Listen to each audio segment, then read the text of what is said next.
বাংলাদেশের সবচেয়ে ছোট জেলা, কিন্তু শিল্প, ইতিহাস আর ঐতিহ্যে এতটাই সমৃদ্ধ যে একে বলা হয় প্রাচ্যের ড্যান্ডি। এই জেলার সাথে জড়িয়ে আছে প্রাচীন বাংলার রাজধানী, বিশ্বের অন্যতম বৃহৎ পাটকল আর বিশ্বজুড়ে বিখ্যাত জামদানি শাড়ি। আসসালামু আলাইকুম, সবাইকে স্বাগতম বাংলার ক্লাসে।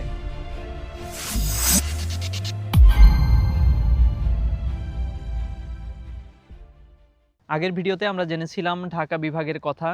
আজ আমরা জানব সেই বিভাগের সবচেয়ে ছোট কিন্তু আলোচিত ও গুরুত্বপূর্ণ একটি জেলার গল্প।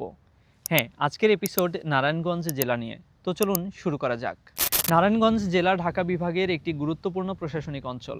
রাজধানী ঢাকা থেকে এই জেলার দূরত্ব প্রায় 17 কিলোমিটার। এই জেলার মোট আয়তন প্রায় 683 বর্গ কিলোমিটার, যা বাংলাদেশের সবচেয়ে ছোট জেলা। এই জেলার চারদিকে রয়েছে উত্তরে নরসিংদী ও গাজীপুর, দক্ষিণে মুন্সিগঞ্জ, পশ্চিমে ঢাকা এবং পূর্বে কুমিল্লা ও ব্রাহ্মণবাড়িয়া জেলা।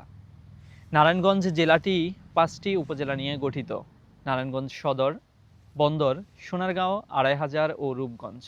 2022 সালের আদমশুমারি অনুযায়ী এই জেলার মোট জনসংখ্যা প্রায় 37 লাখ।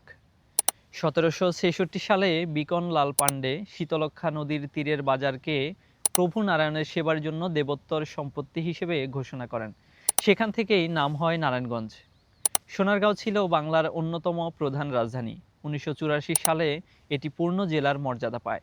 মুক্তিযুদ্ধের সময় এই জেলার মানুষ 2 নম্বর সেক্টরের অধীনে গুরুত্বপূর্ণ ভূমিকা পালন করেছিলেন। নারায়ণগঞ্জ বাংলাদেশের অন্যতম প্রধান শিল্প ও বাণিজ্য কেন্দ্র। সোনালী আঁশ পাটের কারণে একে বলা হতো প্রাচ্যের ড্যান্ডি। এখানেই অবস্থিত ছিল বিশ্বের অন্যতম বৃহৎ পাটকল আদমজী জুট মিল।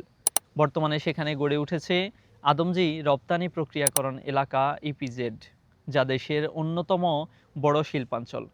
শীতলক্ষ্যা নদীকে কেন্দ্র করে এখানে গড়ে উঠেছে একটি গুরুত্বপূর্ণ নদীবন্দর। এছাড়াও গার্মেন্টস, হোসিয়ারি এবং জামদানি শিল্প এই জেলার অর্থনীতির গুরুত্বপূর্ণ অংশ।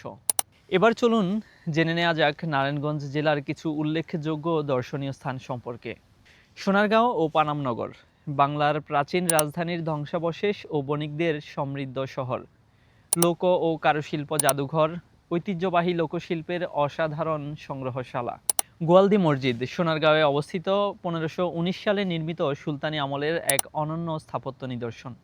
হাজীগঞ্জের ঈশাখার কেল্লা, মোগল আমলের ঐতিহাসিক একটি দুর্গ। সোনাকান্দা দুর্গ, বন্দর উপজেলায় অবস্থিত, মোগল আমলের একটি অন্যতম নিদর্শন। মুড়াপাড়া জমিদার বাড়ি, 19বিংশ শতাব্দীর স্থাপত্য শৈলীর নিদর্শন। এছাড়াও রয়েছে বারোদি লোকনাথ আশ্রম, শ্রী শ্রী লোকনাথ ব্রহ্মচারীর সাধনপীঠ। নারায়ণগঞ্জ তার বিখ্যাত জামদানি শাড়ির জন্য ইউনেস্কোর স্বীকৃতি পেয়েছে, যা আমাদের সংস্কৃতির অন্যতম অহংকার। খাবারের দিক থেকেও এই জেলা সমৃদ্ধ। নদী বেষ্টিত হওয়ায় এখানে তাজা মাছের বিভিন্ন পদ বেশ জনপ্রিয়। এছাড়াও স্থানীয় মিষ্টি ও দই মানুষের কাছে বেশ পরিচিত। আর মৌসুমি ফল হিসেবে এই জেলার লিচুও বেশ সমাদৃত। চলুন এক নজরে দেখে নেই নারায়ণগঞ্জ জেলার আশ্চর্যজনক তথ্যগুলো। নারায়ণগঞ্জ দেশের সবচেয়ে ছোট জেলা, কিন্তু শিল্প ও বাণিজ্যের শীর্ষে। প্রাচ্যের ড্যান্ডি হিসেবে পাট শিল্পে বিখ্যাত ছিল এই জেলা।